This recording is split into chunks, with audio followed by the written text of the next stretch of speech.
নমস্কার ভিউয়ার্স, আশা করি সকলে ভালো আছেন। আমি ডাক্তার সঞ্জয় হালদার, আমার চেম্বার অবদারহাট, কোটালীপাড়া, গোপালগঞ্জ।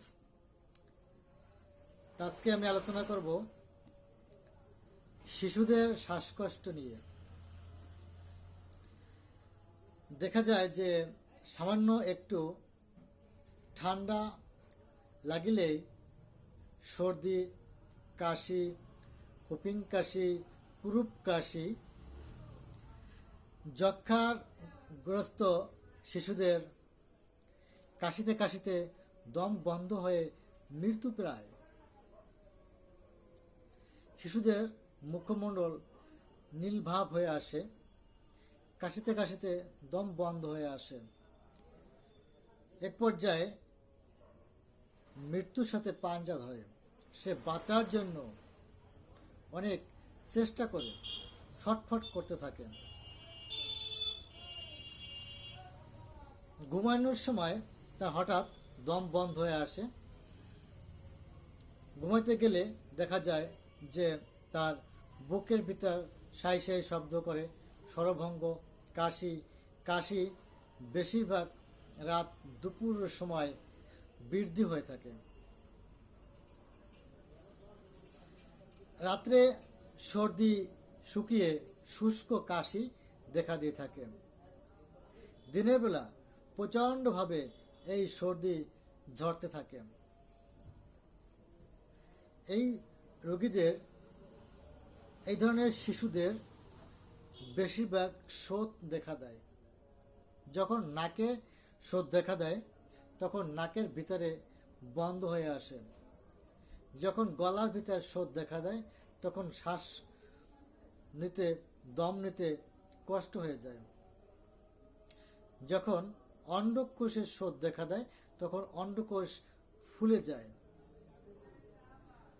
কখনো কখনো পায়ের নিচে ফুলে শোথ দেখা দেয়। এবং এই ধরনের রোগীদের একটা দারুণ একটা লক্ষণ আছে। লক্ষণ হলো, যখন সে নিদ্রায় থাকে, নিদ্রায় যখন মগ্ন থাকে তখন তার শরীরে ঘাম একদমই থাকে না। যখন সে নিদ্রা ভঙ্গ করে সজাগ থাকে তখন তার শরীর ঘামিয়ে পুরো শরীর ভিজে যায়। এই যে একটা অদ্ভুত লক্ষণ।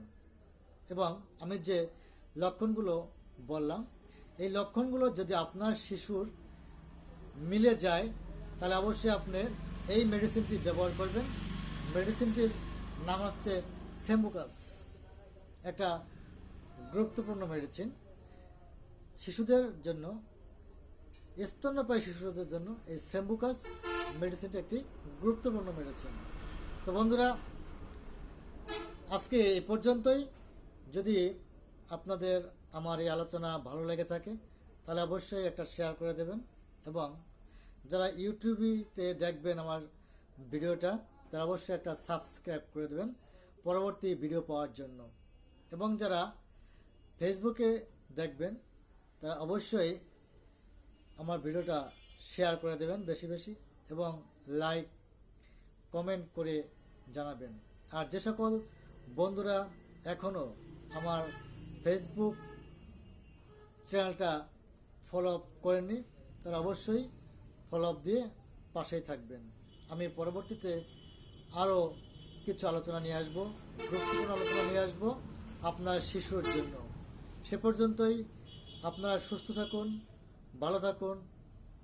সকলকে ধন্যবাদ।